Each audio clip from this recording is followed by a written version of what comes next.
semua orang pasti ngelihat Resa itu, betapa Resa itu yang ngangkat, yang nguruk, yang nyari apa, Iya, yang iya. nimbun, itu kan kelihatan banget dia hampir pingsan Iya, itu iya. saking ininya ya, Ya, saking itu ada di shocknya. video TikTok saya juga. Betul, Betul, padahal di video-video. belakangnya ada Kaisar, ada Muhammad, ada ya Kaisar dan Muhammad kayaknya yang saya lihat itu. Enrico saya nggak lihat gitu.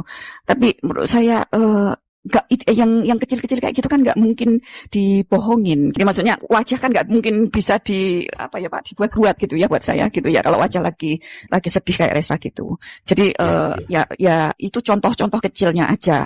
Dan ini saya ngomong demi Allah ya Pak, ini saya sendiri. Betul. Ini saya pernah, demi Allah ini Pak, saya pernah mengantar Resa dan tante saya. Waktu itu dia sekitar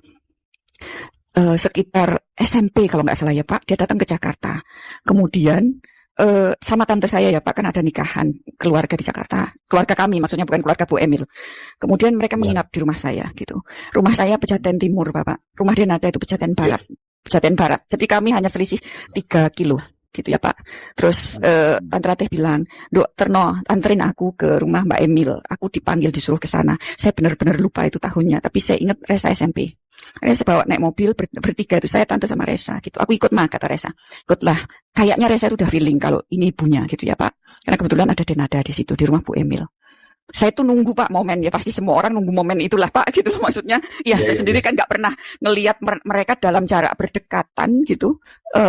Ya cuma jarak 2,5 meter. Ini anak waktu itu masih ganteng banget ya Pak gitu, karena masih SMP kelihatan banget gitu, ganteng gitu. Dan nggak ada, menurut saya nggak ada cacatnya saat itu gitu loh. Saya pikir kalau itu anak saya beruntung gitu. Itu ya Pak.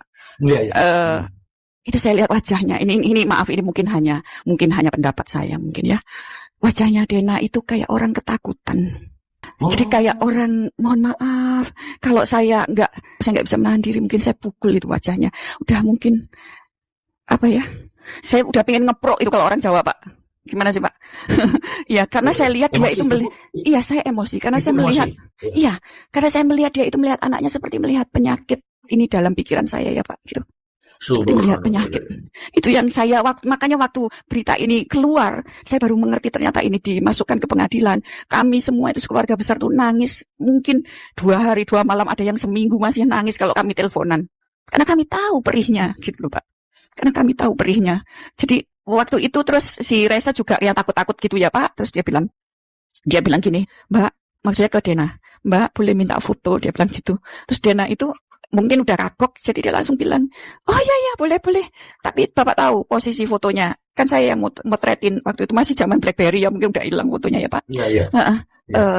Itu kayak, mohon maaf kalau saya sekali lagi ini salah mikir, itu kayak bapak-bapak yang udah lebih tua gitu ya Pak ya, gitu ya, atau mungkin security atau karyawan apa gitu ya Pak ya, fans yang minta foto gitu loh Pak.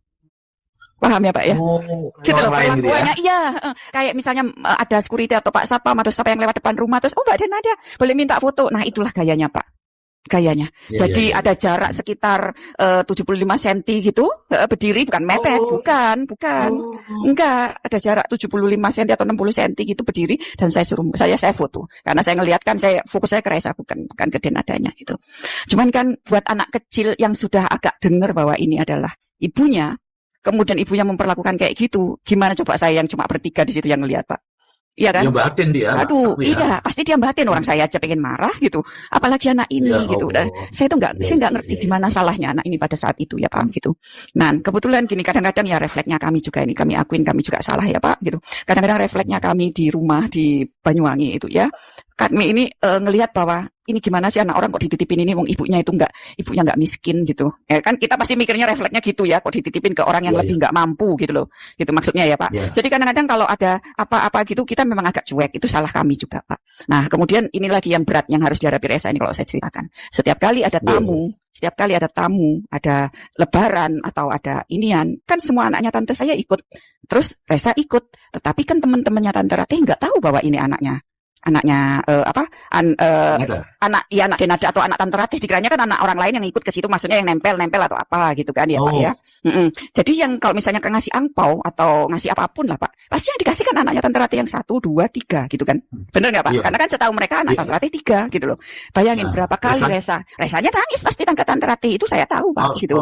Pasti nangis, mama itu semua dikasih, itu saudara yang itu dikasih, ini dikasih, Mbak dikasih, aku nggak dikasih ya mah. Terus ya Tante Ratih repot mau jelasin kalau ke tamu, kalau ke saudara dia langsung gitu, Mbak tolong Mbak, Resa belum dikasih ya gitu. Ya pasti kami ngerti, kami ngasih gitu. Cuman kalau orang lain kan kami susah menjelaskan gitu loh. Ya itu sering Pak yang kayak gitu. Jadi kan secara ada psikis, perbedaan ya Bu ya. iya Ada secara perbedaan psikis sih ya. dia udah ngerasa kok gue dibedain sih gitu loh.